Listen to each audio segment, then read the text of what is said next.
Hey guys, Miss Lawson here again.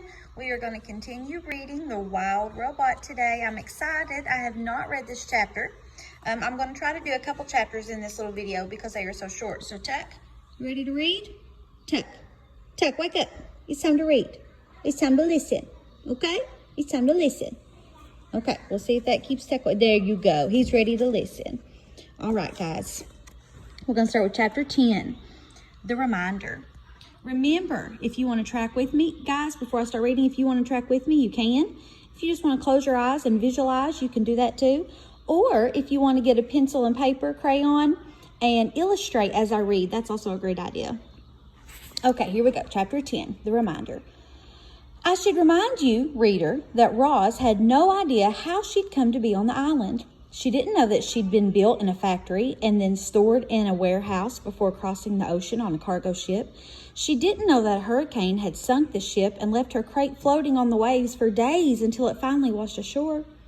She didn't know that she'd been accidentally activated by those curious sea otters. As the robot looked out at the island, it never even occurred to her that she might not belong there. As far as Roz knew, she was home. So remember, guys, this story is third-person point of view. We have an invisible narrator, and he's talking to us, the reader.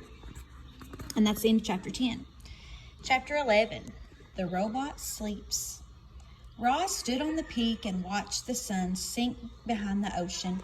She watched shadows slowly spread over the island and up the mountainside.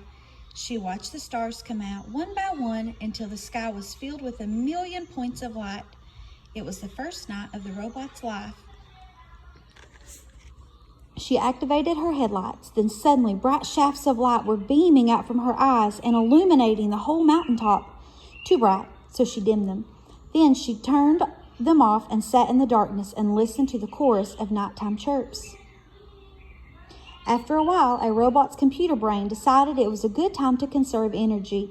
So she sat and anchored her hands to the rocks. Her non-essential programs switched off, and then, in her own way, the robot fell asleep.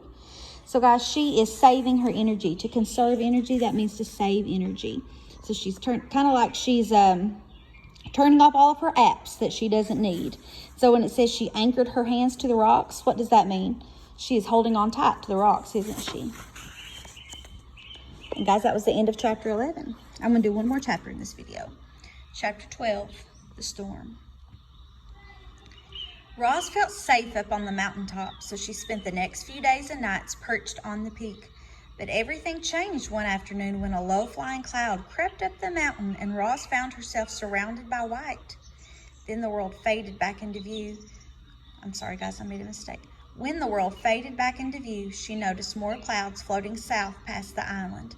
Then she heard a deep rumble behind her. The robot turned her head around and saw that the sky was filled with a swirling wall of darkness. Light flickered here and there, more deep rumbles.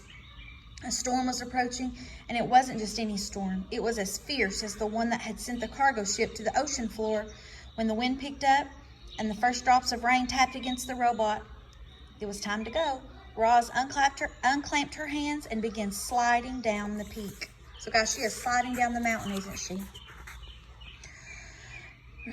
Hot sparks flew from where her body scraped against the leaning slab of stone. As soon as her feet hit soil, she was off and running. The rain fell harder, the wind blew faster, the lightning flashed brighter, the thunder cracked louder. So much rainwater was falling that rushing rivers of runoff started springing up everywhere. Roz splashed down the mountain, searching through the gloom for any kind of shelter, but she should have watched where she was going. Her heavy feet slipped and tripped, and she tumbled right into a mudslide. So guys, are you all visualizing this right now? A robot was helpless. The river of mud whisked her downhill, slamming her into rocks and dragging her through bushes and sweeping her straight toward a cliff. Mud was pouring off the cliff like a waterfall. Roz frantically clawed at the ground, grasping for anything she could hold on to, but the flow only carried her faster toward the edge. And just as she was about to plunge over the side, she came to a hard, sudden stop. Mud surged around her, sprang into her face, and pinning her against some solid thing. She blindly felt with her hands and recognized the thick roots and trunk of a pine tree. In an instant, she was pulling herself up into the branches The wind whipped across the mountainside, and Roz heard the familiar thunk of pine cones pelting her body, but she didn't mind them. She was just happy to be safe from the mud flow. The robot locked her arms and legs around the tree and waited for the storm to blow over. Wow, guys, that was intense.